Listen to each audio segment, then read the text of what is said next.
Shalom. Seri berintegritas kali ini mengambil tema ada apanya. Keluarga Uki yang berbahagia, apakah kita termasuk orang yang suka berkata apa adanya ataukah ada apanya?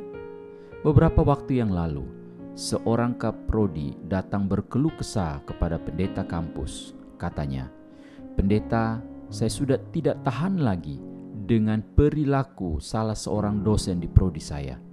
Bila saya bertanya bagaimana publikasi ilmiah dan pengabdian kepada masyarakat atau PKM-nya, dia selalu berkata, 'Tenang, on progress, sebentar lagi akan selesai.'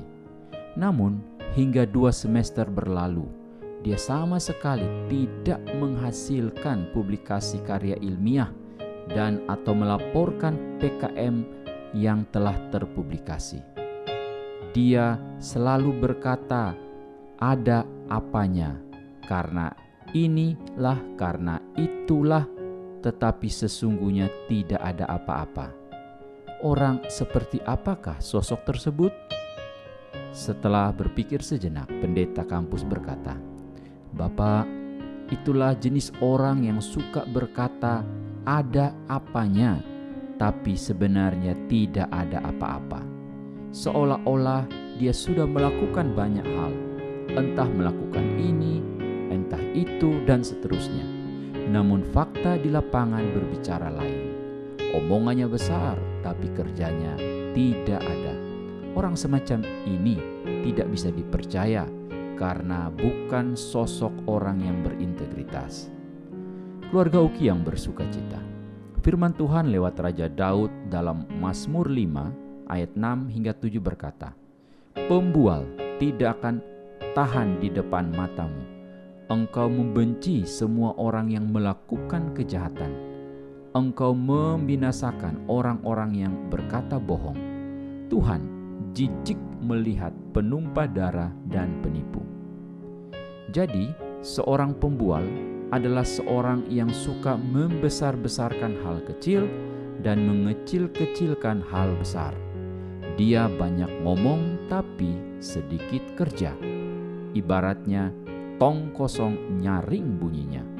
Orang-orang semacam ini tidak akan bertahan di hadapan Allah, sebab tindakan mereka dimasukkan Allah dalam kategori tindakan kriminal atau kejahatan. Allah tidak hanya jijik, melainkan akan membinasakan orang-orang yang suka berbohong seperti itu. Jadi, bila kita menjumpai dosen, mahasiswa, ataupun tendik seperti itu di kampus, maka kita semestinya tidak perlu kaget lagi. Dan kita sudah tahu termasuk kategori orang seperti apa di hadapan Allah sosok-sosok tersebut. Berdoa saja dan serahkanlah orang-orang semacam itu kepada Tuhan, sehingga biarlah Allah yang berperkara dengan mereka. Keluarga Uki yang mau bertumbuh, jadi seperti apa saudara-saudari telah mempraktikkan nilai Uki yaitu berintegritas? Apakah kita termasuk orang yang suka berkata apa adanya ataukah ada apanya? Semoga kita tidak tergolong pada kelompok para pembual yang selalu berkata ada apanya, sebab Allah jijik dengan sikap orang-orang yang seperti itu.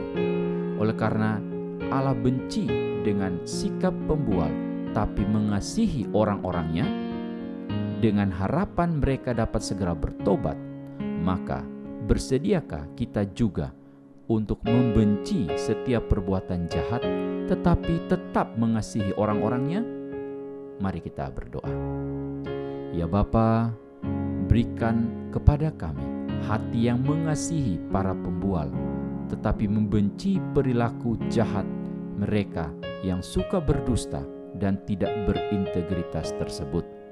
Tolonglah kami agar ketika kami membenci perilaku jahat, maka kami tetap mengasihi orangnya dan kami akan menghindari dan berusaha menjauhi perilaku tersebut.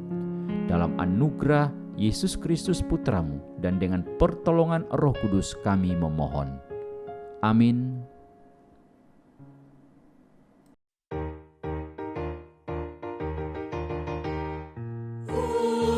Universitas Kristen Indonesia, Universitas kita.